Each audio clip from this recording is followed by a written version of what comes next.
Assalamualaikum warahmatullahi wabarakatuh. Izin memperkenalkan diri, nama saya Salsa Najwa Sabrina dengan NPM 2301081031 dari Prodi D3 Keuangan dan Perbankan. Di sini saya izin untuk mempresentasikan hasil tugas perpajakan 1. Pada pembahasan kali ini, saya akan membahas tentang pajak pusat, pajak daerah, hukum perpajakan, dan juga teori perpajakan. Pertama ada pajak pusat. Untuk pengertian pajak pusat adalah pajak yang dipungut oleh pemerintah pusat melalui DJP, Kementerian Keuangan, yang hasilnya akan digunakan untuk membiayai pembangunan nasional, penyelenggaraan negara, dan kebutuhan umum seluruh wilayah Indonesia. Singkatnya, pajak pusat ini nantinya dananya itu akan digunakan untuk pembiayaan nasional dan akan masuk ke APBN. Selanjutnya ada jenis-jenis pajak pusat. Yang pertama itu ada pajak penghasilan atau PPH. Jadi PPH ini adalah pajak yang diberikan atas penghasilan yang diterima seseorang wajib pajak, baik itu pribadi ataupun badan. Dan tarifnya ini kalau orang pribadi dengan badan itu berbeda. Kalau orang pribadi itu 5% sampai 35% yang berupa progresif, sedangkan badan itu 20%.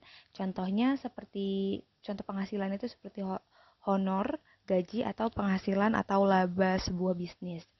Untuk dasar hukum itu ada di UU nomor 36 tahun 2008 dan juga Undang-Undang HPP nomor 7 tahun 2021. Lalu ada pajak pertambahan nilai atau PPN. Ini merupakan pajak yang diberikan atas konsumsi barang atau jasa kena pajak di dalam daerah pabean. Tarifnya itu 11%, namun direncanakan akan naik ke arah 12%. Itu contohnya ketika kita membeli barang di toko, kemudian dikenakan PPN sebesar 11%. Untuk dasar hukumnya itu ada Undang-Undang Nomor 42 Tahun 2009 dan juga Undang-Undang HPP Nomor 7 Tahun 2021. Yang ketiga ada PPNBM atau pajak penjualan barang mewah. Contohnya ketika kita menjual tas atau barang-barang mewah lainnya, itu akan diberikan pajak sebesar 10% sampai 200%. Contohnya tuh ya tadi ketika kita ingin membeli atau menjual tas, kemudian membeli kapal pesiar, dan lain-lainnya. Untuk dasar hukumnya itu ada di Undang-Undang Nomor 42 Tahun 2009.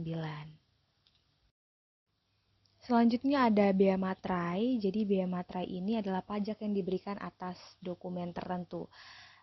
Tarifnya itu 10.000 per dokumen. Contohnya itu ketika kita membuat surat perjanjian atau akta notaris, itu diperlukan bea materai di atas tanda tangannya. Dasar hukum untuk bea materai ini ada di Undang-Undang Nomor 10 Tahun 2020. Dan yang kelima ada pajak bumi dan bangunan atau PBB. Pajak ini dikenakan atas tanah dan bangunan di sektor perhutanan, perkebunan, dan pertambangan. Untuk tarif yang dikenakan dalam PBB ini maksimal 3% dari NJKP.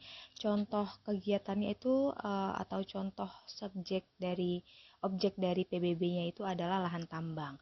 Untuk dasar hukumnya ada di Undang-Undang Nomor 12 Tahun 1985 dan UU HPP Nomor 12 Tahun 1994. Selanjutnya saya akan membahas tentang pajak daerah. Adapun pengertian dari pajak daerah sendiri adalah kontribusi wajib yang dipungut oleh pemerintah daerah, provinsi, kabupaten atau kota kepada orang pribadi atau badan yang bersifat memaksa berdasarkan undang-undang tanpa imbalan langsung dan digunakan untuk membiayai penyelenggaraan pemerintah daerah serta pembangunan daerah. Perbedaan dengan pajak pusat tadi, kalau pajak pusat itu dipungut oleh pemerintahan pusat, sedangkan kalau yang daerah ini dipungut oleh pemerintahan daerah dan penggunaan dari dana pajak tersebut juga akan berbeda. Untuk yang pusat digunakan untuk penyelenggaraan pemerintahan pusat, sedangkan yang daerah itu akan digunakan untuk keperluan daerah. Pajak daerah terdiri dari dua jenis. Yang pertama ada pajak provinsi, yaitu pajak yang nantinya akan digunakan untuk membiayai penyelenggaraan pemerintahan di tingkat provinsi. Contohnya seperti pajak kendaraan bermotor.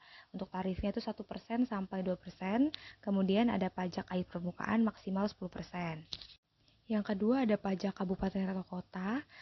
Pajak ini nantinya akan digunakan untuk penyelenggaraan pemerintahan di tingkat kabupaten atau kota. Contohnya seperti pajak restoran yang tarifnya 10% dan pajak reklame yang tarifnya 25%. Selanjutnya ada hukum pajak. Pengertian dari hukum pajak yaitu regulasi atau peraturan perundang-undangan yang mengatur hak dan kewajiban antara masyarakat dan negara dalam kegiatan pemungutan pajak. Kemudian hukum pajak ini berisi tentang subjek pajak, objek pajak, tarif, prosedur pemungutan, banding pajak, dan sanksi. Lalu ada konsep hukum pajak, ada 4. Yang pertama itu bersifat memaksa. Jadi, pajak ini wajib dilaksanakan oleh masyarakat atau wajib pajak.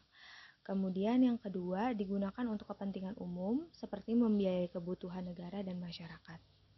Dan yang ketiga, imbalannya tidak langsung. Artinya ketika kita membayar pajak, kita tidak langsung mendapatkan feedback atau imbalan secara langsung, tetapi pajak tersebut harus dikelola terlebih dahulu oleh pemerintahan untuk nantinya akan disalurkan dalam bentuk misalnya seperti pemerataan fasilitas dan lain-lain.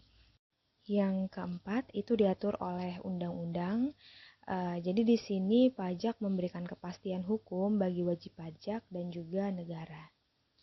Lalu ada sumber hukum. Jadi sumber hukum dari pajak ini ada Undang-Undang Dasar 1945 pasal 234. Pajak dan pungutan lain bersifat memaksa untuk keperluan negara diatur dengan undang-undang. Kemudian ada undang-undang pajak, ada undang-undang PPN, undang-undang PPH, undang-undang KUP atau ketentuan umum perpajakan, dan undang-undang pajak daerah serta yang lainnya. Contoh sumber hukum di sini ada Undang-Undang Nomor 36 Tahun 2008 tentang PPH, berisi tentang subjek pajak dan juga tarifnya. Selanjutnya ada teori perpajakan. Teori yang pertama itu ada teori asuransi. Artinya di sini pajak dianggap sebagai premi yang dibayarkan warga negara untuk mendapatkan perlindungan dari negara. Contohnya seperti keamanan, hukum, dan infrastruktur.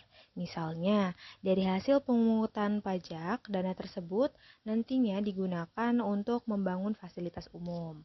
Kemudian, yang kedua itu ada teori kepentingan. Jadi, konsep ini pajak akan dibayarkan sesuai kepentingan dan manfaat yang dirasakan oleh masyarakat.